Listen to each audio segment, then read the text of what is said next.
Hello! Welcome back to my channel.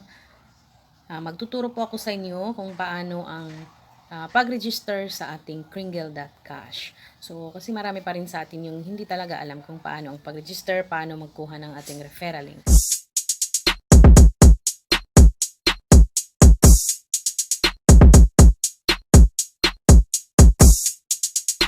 Hello Tibisians! Andito na naman tayo ngayon kasi magtuturo po ako sa inyo kung paano tayo mag-register sa ating Kringle.cash. Okay, punta po tayo dito sa ating, ayan, nakalagay na po sa akin. Dito lang po tayo, click lang po natin yung marketing. Okay, tas referral link. Ayan, kailangan po bantayan po natin kung saan tayo magsisimula kasi marami pa rin sa ating mga Tibisians hindi marunong mag-register. So yung gagawin po natin ay ituturo ko po sa inyo kung paano tayo mag-register.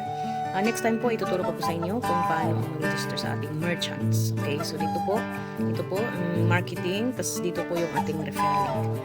I-click lang naman po yung copy to clipboard. Okay. So yung gagawin po natin, mag-register po tayo gamit ang link na galing sa account.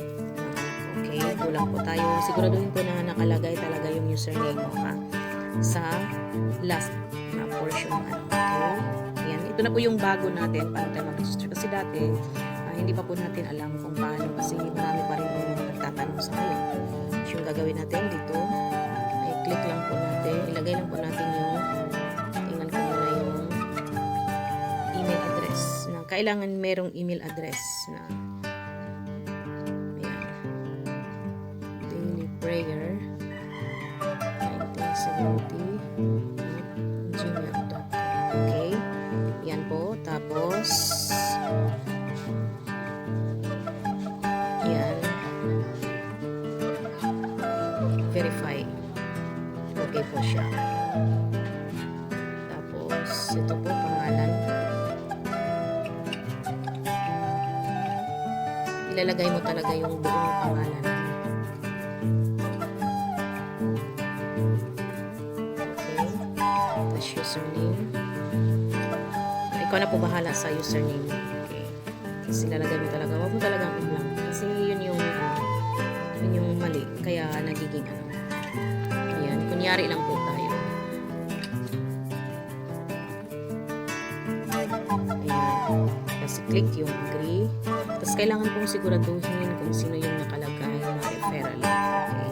O referral link sponsor mo, bali pangalan talaga ng tao na ikaw mismo. Okay? Submit. Hindi na po na. Ayan. Processing na to.